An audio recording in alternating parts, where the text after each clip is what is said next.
Hey, what's going on? This is RPGT with another post-game reaction.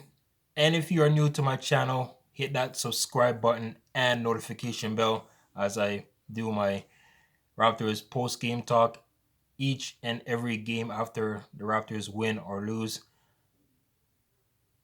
How's everyone's Saturdays going? This is the craziest Saturday I've ever seen. Not only for the Raptors, but for the Leafs. But this is not a Leafs channel. But that game, I just saw the ending this a while ago. Man, what a crazy game that was. But let's get to the Raptors. And on a back-to-back, Raptors, after last night, embarrassing loss on the road against the Hornets, losing by, I don't know, they lost by a lot. Tonight, again, they lose by a lot, a ton, whatever word you want to use here. The Atlanta Hawks get the victory over the Raptors 127 to 100. You probably already know that by now. You saw the score if you watched the game, you saw the highlights already. I'm just doing my game reaction here. And I did say from after last night's game that it was Raptors had to get back to the drawing board, get their offense going early in this game. They did that. First quarter, winning that quarter 37-32. Everything was looking good for the Raptors. But the second quarter, midway through the second quarter, everything just started to tumble down for the Raptors. And it was over from there. So that second quarter, the Hawks winning that quarter 34-21, and they were up by 8 points, leading 66 to 58 after the half. Third quarter is a quarter that the Raptors would like to forget, just like yesterday, where they only scored, I think they scored 14 or was it 17? Let's just look at 14. They only scored 14 in that quarter yesterday. And tonight they scored 16. So 2 point better, but still not enough because the Hawks went out to score 38 in that quarter. And at the end of the third, the Raptors are down by 30 points. Comeback? Nope, no comeback. Unfortunate. Yesterday's game, the comeback that they were down by a lot. Just like in tonight's game, they couldn't get nothing going. The spark for the Raptors, nothing was happening for the Raptors tonight. Starting lineup tonight, Fred VanVleet, the highest scorer in the starting lineup with 24 points, 3 rebounds, 9 assists in this game. He was 5 for 14 from the 3.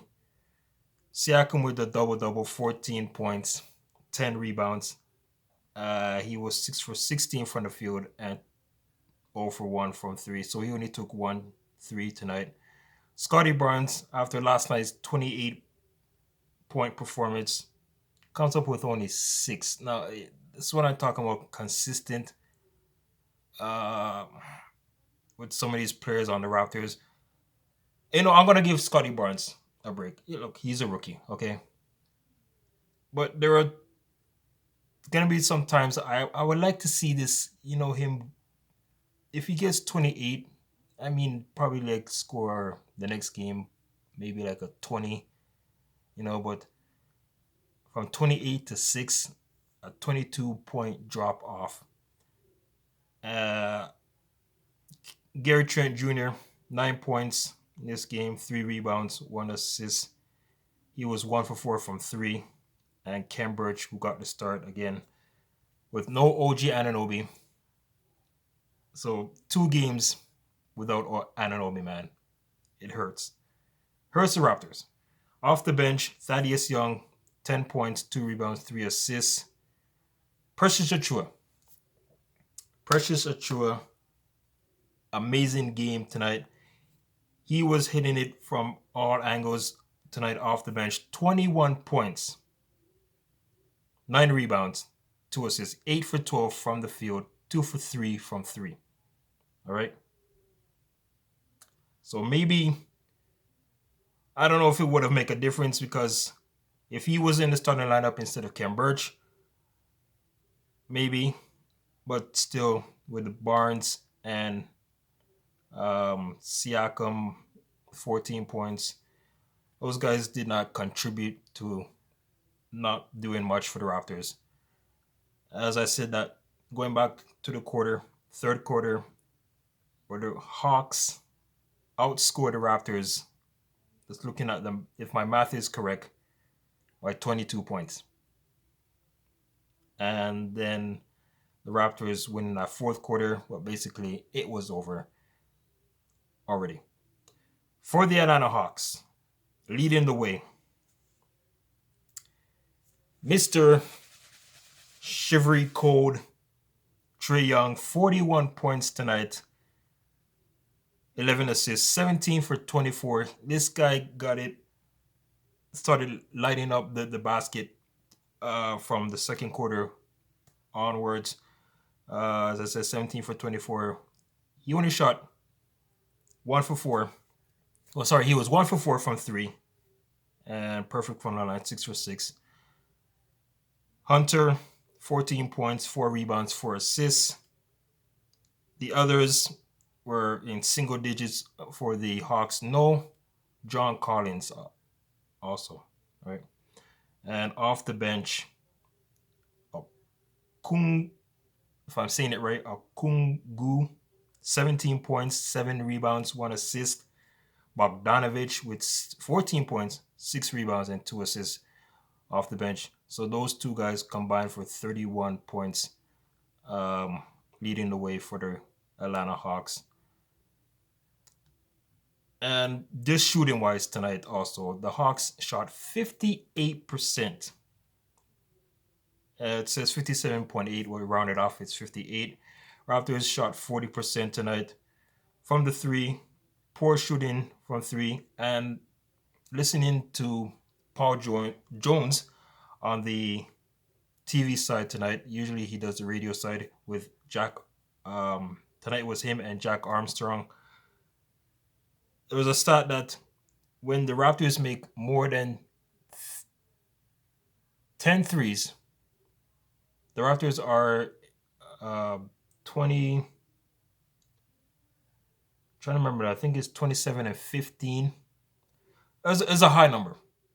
But when they shoot 10 or less, they are a below record of winning. So only 10 threes tonight. Rebounds, Hawks winning that one, 52-49 in that one. And everything else, I'm not going to really talk about. But this is a game. Man. I don't know how you feel about this one here. Raptors now dropped to 32-27. They're still in a play-in tournament right now. Okay? But losing games to the Hornets and now the Hawks on a back-to-back doesn't look good. And then with no OG Anunoby, it hurts this team a little bit, but still, it's next man up. Who's going to step up in replace of OG? It doesn't matter if OG or Fred or Pascal is injured. Someone needs to step up and help out the team. All right? Now, I can't put no pressure on Scotty Barnes because he's a rookie. Precious Achua, another rookie. Guys like Gary Trent Jr., who I know can score, 20 a game. We've seen it do it before with, with the 30 that he scored. He's having a off night, back to back nights for him on the off night there. But he needs someone to step up. All right, someone has to step up for the Raptors in this one. But let's not panic. Uh, cannot panic right now. Look, the Raptors are still over 500. 5 games over 500, okay? And this was a team at the beginning of the season that was predicted to finish with 35 wins. All right. And there's plenty of games left. I still think that they can still get 45, 46 wins. But in order to do that, they gotta not only find a groove, they gotta get some chemistry back going again. And this long, lengthy All-Star break that they had, maybe they're just trying to find back their rhythm, right? But as I said, look, that first quarter got off to a great start, unlike yesterday. But I don't know what happened after that. They just lost focus. All right. And for the Atlanta Hawks, this was a big win for them because they are trying to fight their way into a playoff or playing tournament for themselves. Right. So the next game for the Raptors will be on Monday in Brooklyn against the new look Brooklyn Nets. As you all know, there's no James Harden. There's no those other people that are gone now that Ben Simmons is on the team. I don't know if he's clear to play. Kyrie Irving, now getting the word that he might get to play home games because of the new restrictions that Brooklyn has against non-vaccinated players. So whether the Raptors see Irving or Ben Simmons, doesn't really matter. You gotta find a way to start getting some wins. All right. So this is gonna do it for me. Thank you for watching, and let me know your thoughts about tonight's game. Who's your player of the game tonight? I am giving it to Fred VanVleet for the Raptors, basically because look, 24 points for him, 9 assists, 8 for 20. Although 8 for 22, that's not really a good shooting from Fred tonight, but still, he led the way for the Raptors in this one. All right. Take care, everyone, and have a wonderful Saturday. Bye.